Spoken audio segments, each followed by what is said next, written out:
Jangan lupa subscribe di YouTube channel Metro TV News dan juga nyalakan notifikasinya.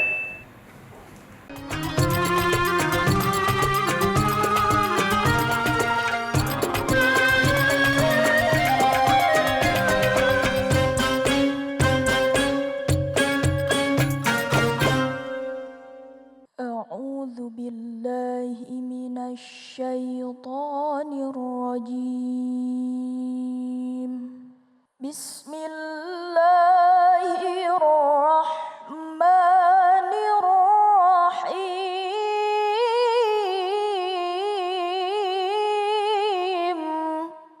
يا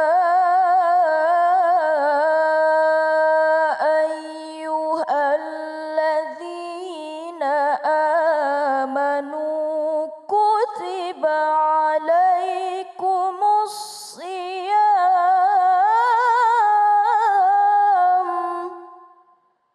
كتب عليكم الصيام كما كتب على الذين من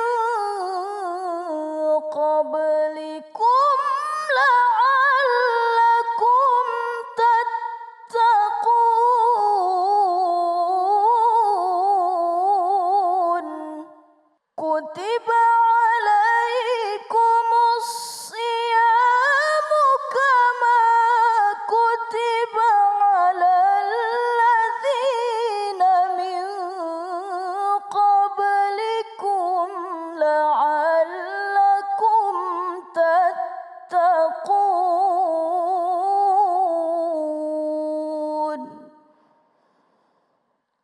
صدق الله العظيم. Assalamualaikum warahmatullahi wabarakatuh. Alhamdulillahirrabbilalamin. Assalatu wassalamu ala asrafil anbiya'i mursalin Sayyidina Muhammadin wa ala alihi wa sahbihi ajma'in amma ba'du. Pemirsa dimanapun saja berada, Alhamdulillah hari ini kita kembali lagi bersilaturahim dalam program Khasanah Islam bersama dengan Imam Besar Masjid Istiqlal Profesor Dr. Nazaruddin Umar. Kita semua tentu mengingat sebuah ayat yang sering dibacakan atau sering kita dengar pada saat menyambut bulan Ramadan, yaitu a'udzubillahi minasyaitonirrajim, bismillahirrahmanirrahim. Ya ayyuhalladzina amanu kutiba alaikumusiyam kama kutiba alal ladzina min qablikum la'allakum tattaqun. Wahai orang-orang yang beriman, diwajibkan atas kamu untuk berpuasa sebagaimana diwajibkan atas orang-orang sebelum kamu agar kamu bertakwa. Nah, dari ayat ini ada kesan yang kita ambil. Seharusnya pertama ayat ini bicara mengenai tentang perintah khusus bagi orang khusus dan ada peningkatan di dalamnya, ada pendidikan di dalamnya. Nah, saya tidak begitu memahami lebih tentang ayat ini lebih dalam, tapi sudah hadir bersama kita guru kita Profesor Dr. Nazaruddin Umar yang akan menjelaskan kepada kita tentang apa makna, apa faedah kita berpuasa di bulan Ramadan, tidak hanya dalam hal ketakwaan kepada Allah atau menjalankan perintah Allah. Silakan, Prof.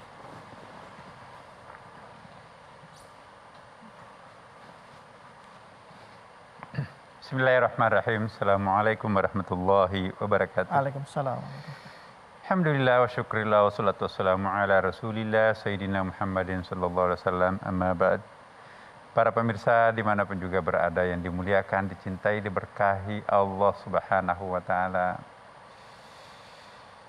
Ya, nikmatnya Ramadan itu tidak bisa dilukiskan dalam bentuk kata-kata, tapi itu bisa dirasakan dalam bentuk perasaan. Rasakanlah nikmatnya Ramadan itu sendiri. Sebetulnya pada saat kita menjalankan bulan suci Ramadan dengan amalia-amalia di dalamnya itu ya, insya Allah itu kita berada pada proses pembinaan akhlakul karimah yang sangat penting. Salah satu wujud pembinaan akhlakul karimah ini, kita akan merealisasikan sebuah hadis Nabi, takhallaqu bi akhlaqillah, contohilah akhlaknya Allah Subhanahu wa taala. Salah satu ya yang menjadi cirinya Allah Subhanahu wa taala, ya, dia tidak makan tapi memberi makan. Huwa yut'im wa la yut'am, itu dalam ayat. Bukankah Ramadan ini kita menahan diri tidak makan di siang hari Ramadan, tapi kita wajib memberi makan fakir miskin dalam bentuk zakat fitrah. Walam takum lahu sahibah. Allah tidak punya pasangan, tidak punya teman dalam arti seperti kita ada suami, ada istri. Nah, kita juga menahan diri untuk tidak melakukan hubungan suami istri di siang hari Ramadan. Itu salah satu bentuk upaya untuk mencontoh sifat-sifat Allah Subhanahu wa taala. Nah, sifat-sifat lain yang perlu kita contoh dari sifat-sifat Allah itu sendiri ialah seperti yang tergambar dalam beberapa Asmaul Husna itu kan. Jadi kalau Allah itu Al-Khaliq, Maha Kreatif, maka kita sebagai hambanya pun apalagi sebagai khalifah mestinya juga menjadi orang-orang yang kreatif. Semakin kreatif seorang hamba, maka itu semakin dekat diri yang bersangkutan kepada Tuhannya. Ya, kreatif itu penting. Al-Khaliq. Yang kedua, Allah itu Ar-Rahman Ar-Rahim, Maha Pengasih, Maha Penyayang. Nah, kita pun juga diminta untuk mengumbar rasa kasih sayang di seantero bumi ini.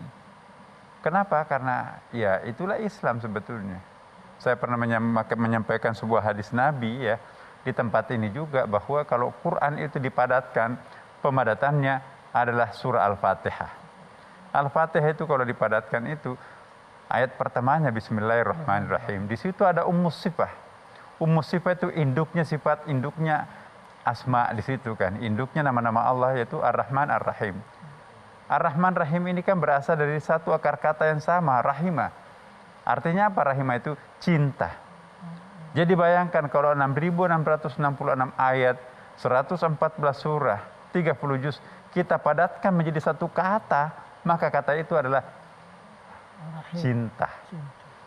Jadi kita tidak boleh atas nama Quran mengumbar kebencian, apalagi mengumbar teroris, mengumbar penderitaan orang yang tidak berdosa. Itu pasti tidak sejalan dengan Al-Quran. Ya. Karena itu para pemirsa, saya ingin menegaskan di sini. Ya. Bulan suci Ramadan itu adalah bulan pengendalian diri. Nah, kalau bulan Ramadan tidak mampu menjinakkan diri kita, maka bulan apa lagi yang akan menjinakkan jiwa ini? Kalau bulan Ramadan ini tidak mampu menyadarkan kita, bulan apa lagi yang kita akan tunggu untuk itu? Karena itu, alangkah ruginya setiap orang, terutama umat Islam, melewati bulan Ramadan tapi tanpa ada perubahan perilaku. Karena itu, izinkan saya mohon betul kepada kita semuanya, bulan Ramadan kali ini adalah lain daripada yang lain. Kenapa? Tantangannya banyak, terutama virus corona ini. Dengan segala macam dampaknya pada ekonomi, dampaknya pada dunia pendidikan kita. Setahun anak kita nggak pergi ke sekolah sekarang. Itu sebuah tantangan. Makanya itu semakin banyak tantangan yang kita hadapi, lalu kita beribadah secara maksimum, maka berkahnya pun juga akan semakin tinggi. Semoga demikian adanya, nanti kita lanjutkan. Baik. Terima kasih banyak Prof. Kita akan lanjutkan bahasan kita. Edi, sebenarnya ini spesial sekali karena kebetulan ini bertepatan dengan Hari Pendidikan juga ini Prof, Hari Pendidikan Nasional. Kita akan bahas di bulan Ramadan ini, tapi sesaat lagi ya kita akan kembali tetap di Khazanah Islam bersama dengan Imam Besar Masjid Istiqlal Profesor Dr. Nazaruddin Umar. Makanya itu mungkin juga kenapa nuzulul Quran itu memang dipilih tempat dan waktunya oleh Allah Subhanahu wa taala, karena memang itu satu paket dengan bulan suci Ramadan.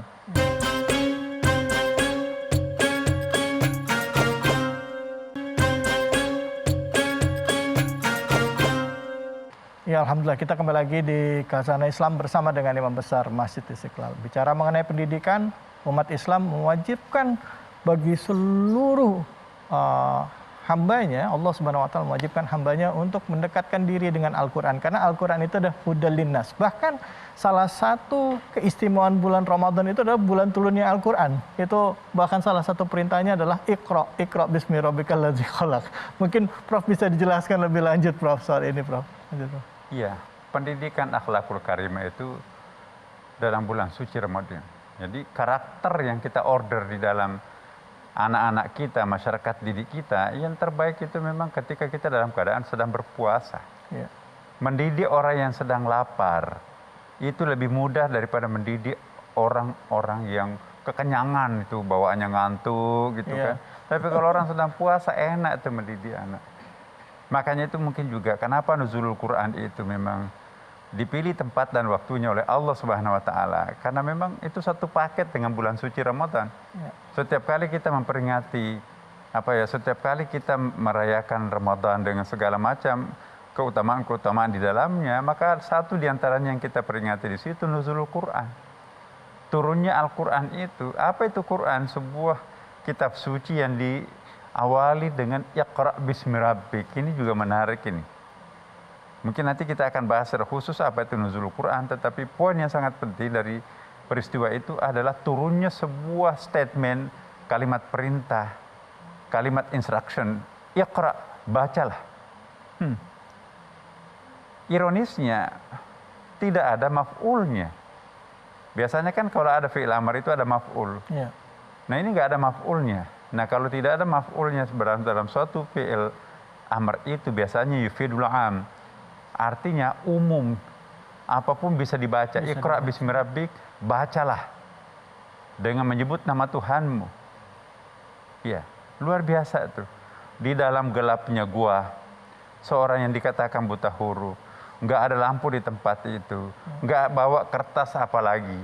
Tiba-tiba disuruh membaca. Mana biqari, saya nggak bisa membaca. Jadi tradisi keilmuan itu message-nya ayat itu sebetulnya. Bangkitkanlah tradisi keilmuan. Setelah kalau kita lihat ya, ada suatu buku yang sangat bagus, History of Philosophy of Sciences, karangan Profesor Hull, ya ahli filsafat dari Harvard University. Setiap 6 abad itu terjadi pergumulan antara ilmu dan agama. Abad ke-6 sebelum Masehi sampai 1 Masehi, filsafat sains menang. Di situ ada Plato, Socrates, Thales, Anaximenes. Tapi abad 1 sampai 6 Masehi, agama kalah. Ilmu pengetahuan kalah, yang menang adalah agama. Berkolaborasi dengan kaisar dan gereja pada saat itu kan dalam sejarah buku itu. Ya. Nah, jadi tradisi keilmuan vakum pada saat itu. Maka wajar kalau Allah menyentakkan dunia masyarakat, Iqra bismi rabbik. Tidak mungkin ada perubahan tanpa membaca. Tidak mungkin ada perubahan tanpa ilmu pengetahuan. Dan tidak mungkin ada perkembangan kemanusiaan tanpa dunia sains dan iptek itu. Jadi umat Islam itu sebetulnya jangan hanya pintar membaca kitab-kitab kecil dalam bentuk Qur'aniyah itu, tapi alam semesta pun juga harus dibaca. Duluan diperintahkan baca alam semesta, baru Quran kecil. Iqra itu bukan baca Quran, kan Qurannya belum turun kan? Iya. Jadi apa yang mau dibaca? Alam semesta harus dibaca. Jadi perintah membaca alam semesta ini duluan, baru Quran. Tapi bagi kita, dua-duanya sudah ada di hadapan kita. Kombinasikan, Iqra tanpa bismi rabbik akan melahirkan monster. Bismi rabbik tanpa Iqra itu akan melahirkan manusia lumpuh tidak berdaya. Karena itu Iqra bismi rabbik harus paralel. Konsep pendidikan nasional kita tidak boleh melupakan agama. Iqra plus bismi rabbik harus dikawinkan, dan itu kemenangan kita. Dunia peradaban Islam atau kemanusiaan akan menang manakala kombinasi antara Iqra bismi rabbik. Kalau hanya Iqra tanpa ada pembimbingnya dalam bentuk agama, kita khawatirkan lahir monster. Tapi ngaji melulu, agama melulu, tapi nggak ada dunia sainsnya.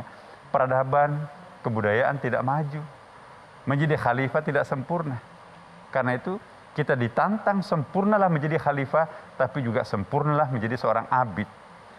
Jadi al-abid, ya, wa ma khalaqtul jinna wal insa illa liya'budun, dan juga khalifah, ini jailun fil ardi khalifah. Dua kapasitas kita ini sebagai hamba dan abid, bulan suci Ramadan ini bisa kita jadikan semacam bengkel spiritual untuk memperbaiki kerusakan-kerusakan yang terjadi dalam diri kita. Diharapkan nanti setelah keluar dari bulan suci Ramadan ini, kita akan menjadi manusia utuh, kita akan menjadi insan kamil, kita akan menjadi orang-orang yang full power, bisa sukses menjadi khalifah, dan insya Allah juga sukses menjadi hamba.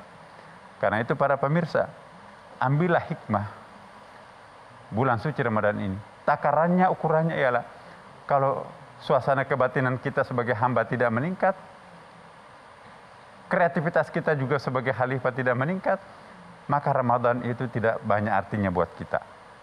Kalau ingin melihat apakah Ramadan punya bekas, lihat optimisme, semangat kerja kita, semangat juang kita, semangat jihad kita kuat. Dan juga kedekatan kita dengan Allah Subhanahu wa taala. Itu kriteria untuk mengukur apakah Ramadan ini berhasil dalam diri kita atau enggak. Saya kira cukup.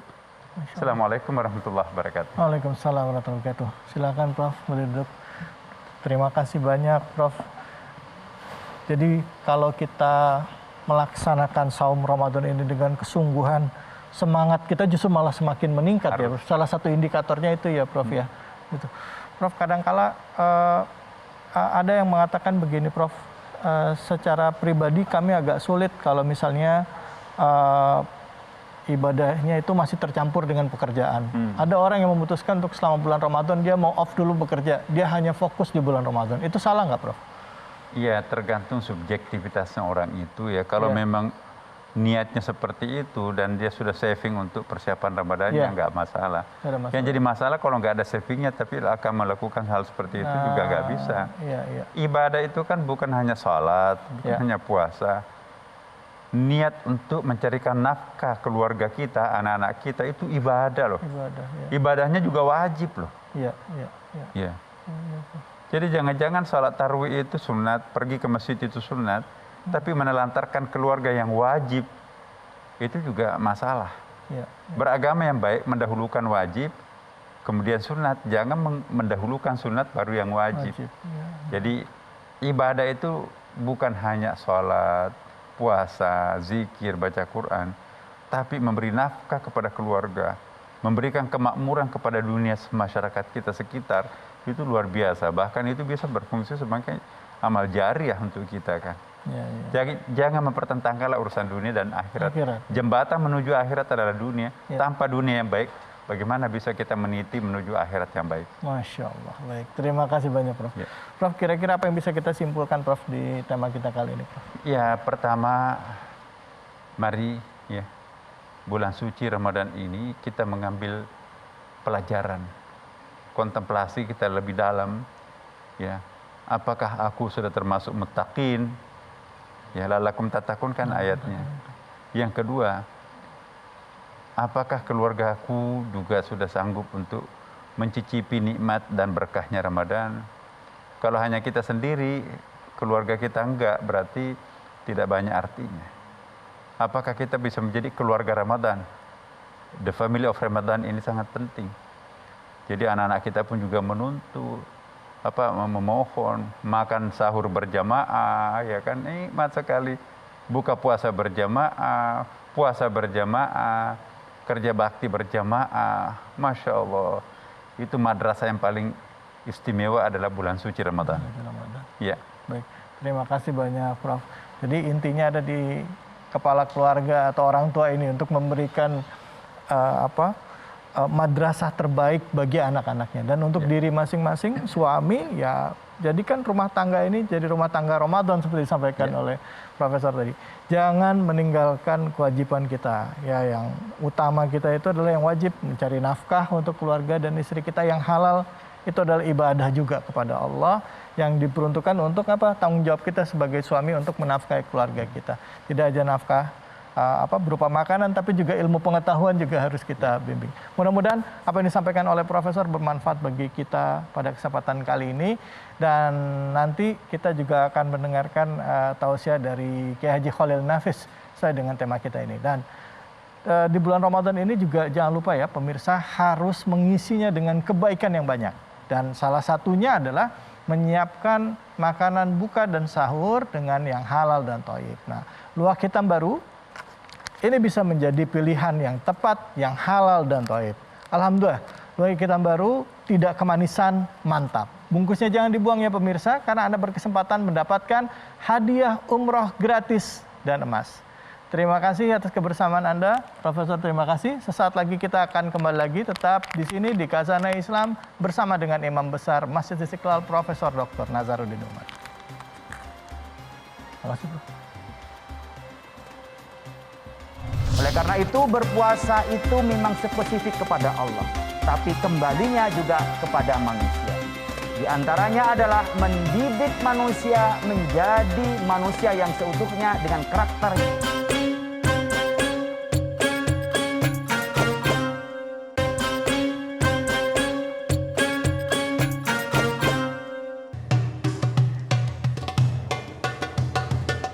Nilai dan hikmah bukanlah semata-mata tujuan belaka dari puasa Ramadan. Itulah manfaat dan dampak yang otomatis dirasakan oleh hamba yang menjalankannya. Puasa dapat menertibkan hawa nafsu yang hina dan keji yang senantiasa menggoda hati seorang hamba. Imam Al-Ghazali mengatakan rahasia puasa yang sebenarnya adalah melemahkan tenaga yang biasa digunakan syaitan untuk mengajak kita ke arah kejahatan.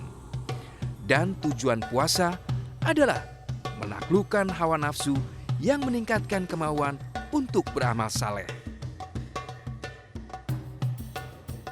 Alhamdulillahirrabbilalamin, kita masih dipertemukan dengan bulan suci Ramadan dan masih juga Anda bisa menyaksikan program kesayangan kita semua itu Khazanah Islam bersama dengan Imam Besar Masjid Istiqlal. Seperti yang tadi sudah saya sampaikan, di kesempatan selanjutnya kita akan mendengarkan tausiah dari guru kita yang sudah hadir bersama-sama kita, yaitu Kiai Haji Khalil Nafis. Assalamualaikum warahmatullahi wabarakatuh, Kiai. Waalaikumsalam warahmatullahi wabarakatuh. Masih semangat, Kiai? Alhamdulillah. Selalu semangat. Semangatnya. Biasanya Ramadan itu di awal-awalnya lemes. Begitu sudah masuk ke pertengahan, menikmati. Tapi ada juga yang makin lemes. Menikmati, apalagi di pertengahan nih. Seperti sekarang ini insya Allah kita masuk pertengahan bulan suci Ramadan, bertepatan dengan Hari Pendidikan Nasional, tanggal 2 Mei. Saya selalu ingat dari kecil dikatakan bahwa bulan Ramadan itu mendidik kita. Menjadikan kita manusia, mendidik untuk melatih hawa nafsu kita. Mengendalikan hawa nafsu kita. Dari hal yang dilarang, yang dibolehkan aja nggak boleh. Apalagi yang dilarang. Gitu. Nah, sekarang bentuk pendidikan apa yang diberikan oleh bulan Ramadan kepada kita, khususnya dalam pembentukan akhlak manusia gitu. Silakan Kiai, fadhol.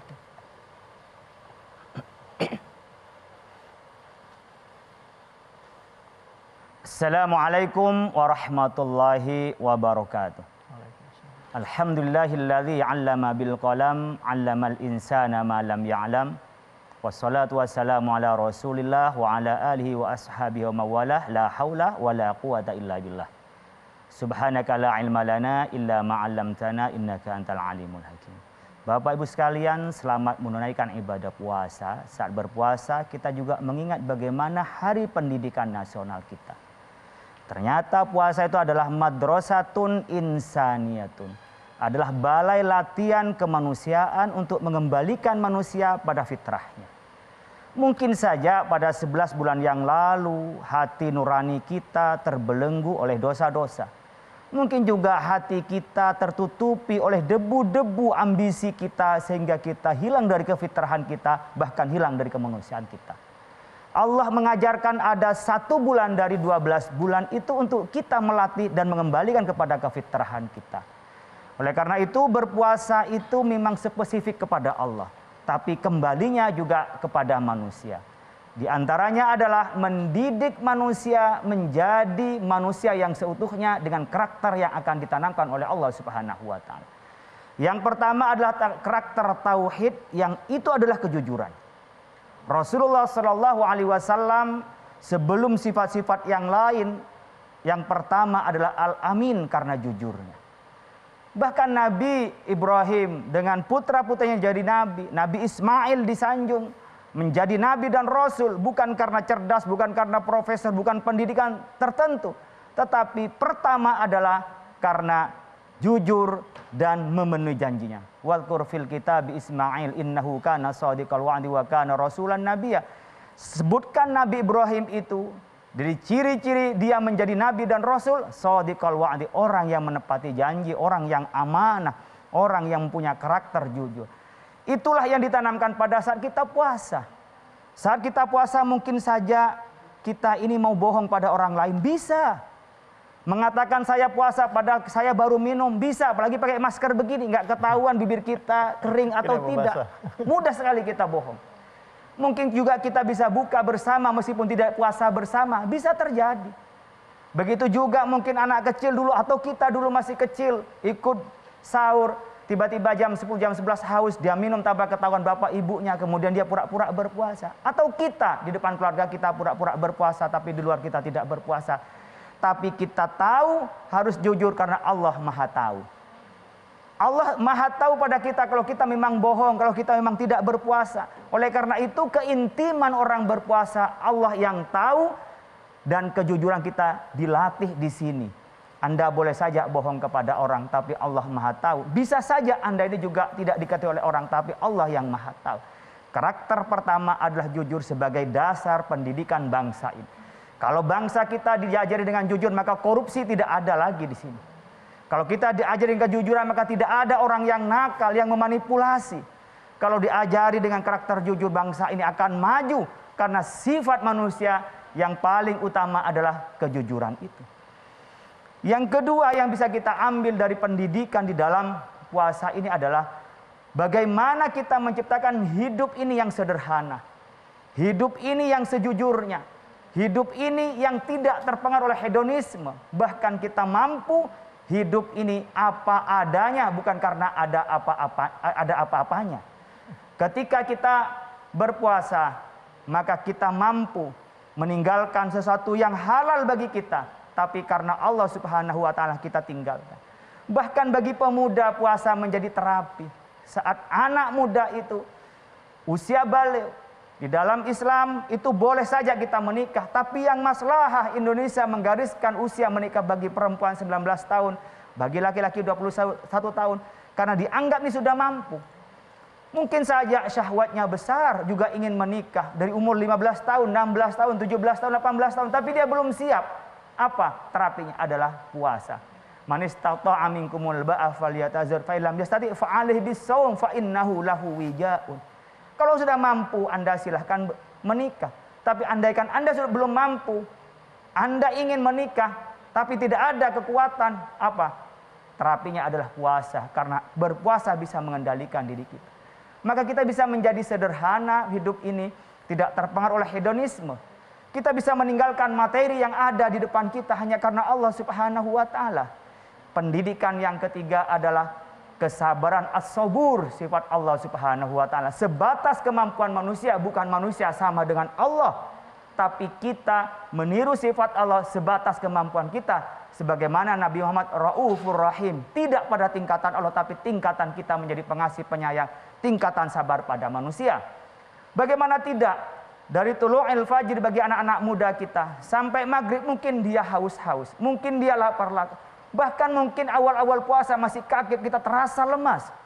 Kita harus pantang menyerah, harus sampai maghrib. Bagaimana nanti mengaruhi hidup? Kita banyak tantangan, banyak rintangan. Tapi kita harus mampu karena untuk mengejar cita-cita Allahus Samad, Allah tujuan kita. Maka rintangan kecil, rintangan sedang, rintangan besar kita hadapi. Kenapa? Karena Allah. Oleh karena itu melatih kesabaran adalah pangkal dari kesuksesan. Banyak orang pintar, banyak orang yang punya kecerdasan, tapi dia tak mampu mengendalikan emosinya, tak mampu mengendalikan nafsunya. Banyak orang yang pintar dan cerdas menjadi terperosok. Oleh karena itu ketika puasa la'allakum tattaqun, agar engkau bertakwa, maka ketika kita mengatakan takwa, di antara cirinya adalah wal kadhiminal ghaidha wal afina 'anin nas. Dia mampu menahan, memanage emosinya. Wal afina 'anin nas, dia mampu pemaaf pada orang lain. Sehingga ketika kita berpuasa ini, Bapak Ibu sekalian, jamaah rahimakumullah, kita lewati bermenit, per detik, per jam, sampai hari berhari kita terus selama sebulan tidak makan itu. Disitulah diuji. Dan harusnya ujian kita itu bukan lama, makin lama bukan makin lemas. Tapi makin lama kita makin baik. Makin lama kita makin nyaman. Sama halnya dengan ujian kita. Kalau kita di dalam ilmu psikologi itu kita diberikan pertanyaan. Apakah setelah kita mengisi makin rumit kita putus asa? Kalau ternyata makin rumit kita putus asa, berarti kita nggak bisa mengendalikan mental dan emosi kita. Demikian juga pada saat puasa, awal-awal Allah memberikan rahmatnya pada kita. Harusnya di 10 kedua kita mendapatkan pengampunan maghfirahnya. Pada yang ketiga, itqum minan nar, pembebasan dari api neraka. Harusnya tambah bagus, di situ ada Lailatul Qadar. Jangan dibalik. Di awal kita kencang, di awal kita rajin tarawih, rajin bangun malam. Tapi pas 10 terakhir kita repot dengan mudik, repot dengan lebaran. Berarti kita bisa mengisi babak pengisian semifinal, pas final kita mengundurkan diri. Aduh. Padahal itu harusnya yang menjadi hari kemenangan kita. Masya Allah. Mudah-mudahan bermanfaat. Mudah-mudahan puasa kita yang sisa ini tambah baik, tambah baik, tambah baik. Dan di akhir kita Idul Fitri kembali pada kefitrahan kita. Itulah karakter yang Allah ingin tanamkan dengan ibadah puasa. Baik, terima kasih banyak Kiai. Nanti kita akan lanjutkan lagi bahasan kita ya mengenai bulan Ramadan sebagai sarana pendidikan bagi kita untuk membentukkan akhlak dan mental kita sebagai seorang pribadi muslim yang lebih baik lagi tentunya ke depan. Hanya di sini di Khazanah Islam kita akan kembali lagi, kita akan rehat sejenak. Itu adalah kesempatan untuk kita berbakti kepada kedua orang tua, di mana orang tua membutuhkan uluran tangan atau kita berbakti berbalas kepada orang tua yang dulu adalah mendidik kita.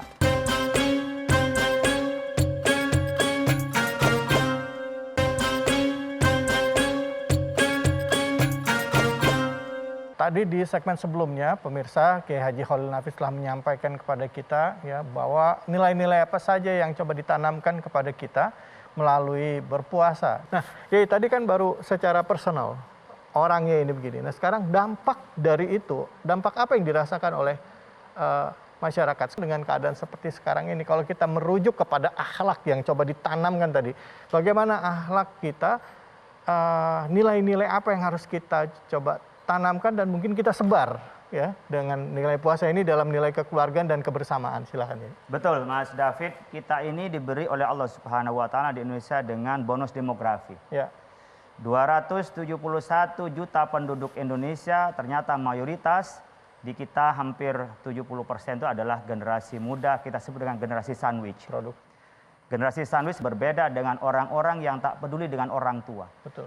Generasi sandwich itu satu sisi ia sebagai generasi milenial harus membiayai anak-anaknya yang baru dilahirkan 1, 2, 3 anak itu, tetapi saat bersamaan dia harus membiayai orang tuanya yang sudah tidak lagi bekerja.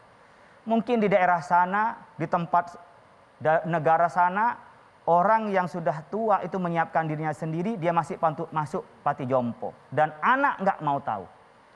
Tetapi di Indonesia, ajaran Islam mengajarkan itu adalah kesempatan untuk kita berbakti kepada kedua orang tua, di mana orang tua membutuhkan uluran tangan atau kita berbakti berbalas kepada orang tua yang dulu adalah mendidik kita. Meskipun kita berat kadang-kadang harus membesarkan anak-anak, tapi ingatlah Allah yang beri rezeki kalau kita sayang kepada kedua orang tua, dan insya Allah dimudahkan, di antara yang dimudahkan untuk mendapat rezeki kalau kita sayang kepada orang tua. Nah, generasi sandwich ini ada daging, di atas ada roti, di bawah ada roti. Ini tidak berarti kita daging ini yang dimakan adalah ada roti itu adalah dua-duanya sama-sama, hal yang sama dilakukan oleh generasi kita. Di zaman sekarang barangkali ada keterbatasan ekonomi karena terkena dampak Covid, tapi dia berkomitmen di dalam Islam untuk berbagi kepada kedua orang tua dan juga membesarkan anak-anaknya. Ini bisa dilatih pada saat bulan Ramadan, di mana kita ada kepedulian kepada orang lain. Ada rasa peduli, kita sudah merasakan dari pagi sampai sore. Bagaimana kita tidak makan, makanan ada di depan kita, di kulkas full dengan makanan-makanan kesukaan kita. Tetapi kita tinggalkan, karena apa? Ada perintah Allah. Jangan makan di siang Ramadan, karena Anda harus berpuasa. Nah, ini latihan bagi kita agar kita meninggalkan yang haram, apalagi yang sudah dilarang oleh Allah, maka kita mampu meninggalkannya. Nah, saat lapar itu kita merasakan laparnya orang lain. Saat butuh itu kita merasakan butuhnya orang lain. Sehingga kepedulian itu, kepekaan sosial diasah melalui Ramadan. Bagaimana orang tua kita yang sudah tidak mampu, bagaimana tetangga kita yang terbatas dengan kemampuannya untuk mencari rezeki, untuk mencari kehidupannya, untuk membiayainya, dia terbatas, nggak mampu kita untuk mencarinya. kita bisa peduli kepada mereka. Bagaimana kita memikirkan kepada mereka. Kita bisa dengan zakat, sepelit-pelitnya itu dengan zakat. Dengan kita lebih dermawan lagi adalah kita bisa bersedekah, berinfak. Oleh karena itu pada saat berpuasa Allah Subhanahu wa taala melalui Rasulnya memberikan tuntunan kepada kita, man fattara shaiman kana lahu mislu ajri la yanqusu min ajrihi syai'a. Kalau pada saat Ramadan kita bisa memberikan buka puasa kepada orang-orang yang berpuasa, maka ia mendapat pahalanya puasa seperti dia orang itu yang berpuasa. Bagaimana motivasi kalau kita bisa beri buka puasa 100 orang, hari ini saya dapat pahalanya 100 orang tanpa harus lapar-lapar. Karena apa? Karena kepedulian kita. Ada kepekaan sosial kita. Dan diimplementasikan dengan apa? Memberi, berbagi. Allah punya sifat Ar-Razzaq yang maha memberi rizki. Saat kita memberikan rizki, karena dengan makan mungkin bisa lebih sehat, rizki juga kesehatan. Setelah kita rizki iman dan Islam, rizki nikmat dari Allah Subhanahu wa taala adalah kesehatan. Dengan memberi makanan yang bergizi, memberikan asupan kepada orang lain yang memerlukan, disitulah kita sudah memberikan pada orang lain sifat Allah Ar-Razzaq itu kita berikan sebagai khalifatullah di muka bumi. Makanya Mas David kalau jalan-jalan coba ketika masih umroh dulu, Ya. bagaimana orang berebut mau ngasih buka puasa. Masya Allah. Bagaimana di negeri-negeri Islam itu kalau bulan Ramadan berlimpah makanan. Kenapa? Termotivasi dari puasa. Bagaimana puasa diimplementasikan oleh kita semua berbagi kepada yang lain. Mungkin awalnya kita semata-mata apa? Ini adalah pahala dari Allah. Kita akan diberikan pahalanya orang berpuasa. Tapi kalau kita tingkatkan dikit iman kita, ini karena cinta kepada Allah. Ini makhluk Allah, Allah yang menciptakan, ini rezeki Allah yang kita dapat, kita berikan. Maka saya lakukan ini bukan karena semata-mata pahala masuk surga atau banyaknya pahala, tidak. Karena saya cinta kepada Allah. Itu di atasnya soal iming-iming. Kayak Mas David kepada anaknya, nggak pernah berpikir anak itu mau balas atau tidak. Tapi berpikir, pokoknya anaknya senang, saya senang. Mau balas atau tidak, nggak ada urusan. Tapi kalau kita kepada orang, saya ngasih orang lain, saya ngasih pinjaman. Kalau nanti saya nggak mampu, dia minjemin mas saya. Itu masih pamrih. Maka tingkatan yang lebih tinggi daripada puasa ini dari nilai dari kita berbagi adalah cinta kepada Allah. Maka disebutkan dalam hadis salasun man kunna fihi wajada halawatal iman. Kalau kita bisa dari 3 hal ini baru kita mendapat nikmatnya iman. Yang pertama ayyakunallahu wa rasuluhu habbu ilaihi mimman siwahuma. Allah dan Rasulnya itu lebih dicintai daripada sesuatu selain Allah. Jadi dari jabatan, nggak ada yang lebih cintai Allah. Saya ini harus berbuat mungkar, baru saya naik pangkat. Nggak mau berbuat mungkar, kenapa? Lebih cinta Allah daripada cinta jabatan. Saya mendapat keuntungan besar, miliaran, bahkan mungkin triliunan bisa kita bisnis ini. Dengan cara apa? Dengan cara bohongin orang. Dengan cara bohong dengan apa yang sebenarnya. Orang akhirnya menjadi membeli pada barang kita, dengan bisnis kita. Tapi ini melanggar hukum Allah. Maka dia akan bicara, saya lebih baik tidak mendapat untung kalau saya harus dibenci, dimurkai Allah. Kenapa? Saya lebih cinta Allah daripada cinta barang ini. Mungkin juga hakim, kita akan dinaikkan pangkat kalau memvonis sesuatu yang menurut kita itu bertentangan dengan kebenaran, dengan keadilan. Dia tidak mau meskipun diiming-iming dengan kenaikan pangkat. Kalau itu dianggap murka dari Allah Subhanahu wa taala, mendapatkan kemurkaan dari Allah. Oleh karena itu, ketika kita ini berpuasa sebenarnya kita mencetak diri kita adalah sebagai pribadi yang utuh manusia, makhluk Allah, menggapai ridha Allah dan mendapat cinta dari Allah Subhanahu wa taala. Alhamdulillah. Terima kasih banyak Kiai. Kiai silakan duduk Kiai. Alhamdulillah. Alhamdulillah. Kiai, jadi justru dengan kita melaksanakan ibadah saum di bulan Ramadan, ini melatih asa kita, melatih hati kita supaya lebih lembut ya, lebih peduli terhadap sesama ya, ya. Betul. Gitu ya, ya. Kita mungkin awalnya tidak begitu bersinar nurani kita, Ya. fitrah kita mungkin awalnya tertutup oleh debu-debu, kotoran itu dengan berpuasa dibersihkan sehingga memancar. Hati nurani tak pernah bohong. Ya. Makanya ketika kita ditanya tentang bagaimana sebenarnya mengarungi hidup, Nabi menjawab istafti qalbak, minta fatwa pada hati kecilmu. Kalau hati kecilmu itu bersinar, maka dia akan bicara tentang kebenaran, akan bicara tentang hakikat yang memang semestinya manusia lakukan. Ya. Tapi ketika hatinya sudah kotor, ya dia nggak bisa menjawab, tidak bisa memberikan sinyal-sinyal. Ya, sehingga kita tidak bisa berbuat sebagaimana mestinya harus manusia lakukan sebagai hamba Allah khalifah di muka bumi ini. Terima kasih banyak Kiai atas ilmunya kesempatan kali ini, dan sebelum kita tutup mohon disimpulkan kira-kira apa ya yang bisa kita ambil. Ya, dengan berpuasa itu adalah menjadi training kita untuk menjadi manusia sejati, kembali pada kefitrahan kita, sehingga tertanam karakter tauhid kepada Allah, nggak menyekutukan dengan yang lain. Kemudian kita punya jiwa yang tangguh melawan berbagai rintangan. Lalu kita juga tidak terjebak pada hedonisme, kita bisa hidup sederhana. Dan kita punya kepekaan sosial sehingga kita bisa berbagi dengan orang lain, tidak cukup hanya untuk kepentingan diri sendiri, tetapi apa yang dia dapatkan rela berbagi pada orang lain, tapi semangatnya adalah cinta kepada Allah Subhanahu wa Cinta taala. kepada Allah, dan kecintaan kepada Allah, kepada Allah dan juga nabinya dan rasulnya, itu Tentunya. adalah salah satu pintu utama diterima semua ibadah. Betul. Ikhlas lillahi ta'ala, hanya kepada Allah, dan tentunya berharap juga kita mendapatkan syafaat dari Rasulullah Sallallahu Alaihi Wasallam. Amin, ya Ya, gitu. Nah, Kiai, sore hari ini pas sekali kita mendapatkan kajian ilmu dari Kiai, apalagi jika kita masih diberikan rezeki oleh Allah untuk berkumpul dengan keluarga kita. Kenapa? Karena di bulan Ramadan ini harus diisi dengan kebaikan. Ya. Salah satunya adalah dengan menyiapkan buka puasa dan sahur dengan yang halal dan thayyib. Nah, luwak hitam baru juga bisa menjadi pilihan yang tepat, yang halal dan thayyib. Alhamdulillah, luwak hitam baru nggak kemanisan, mantap. Dan untuk bungkusnya jangan dibuang ya pemirsa, karena Anda berkesempatan untuk mendapatkan hadiah umroh gratis dan emas.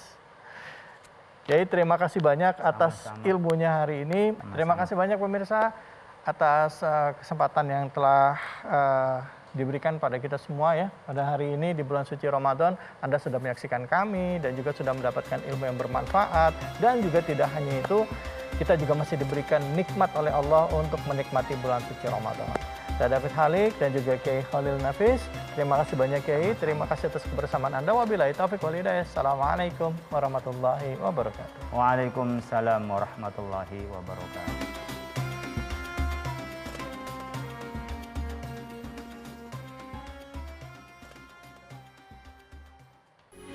Metro TV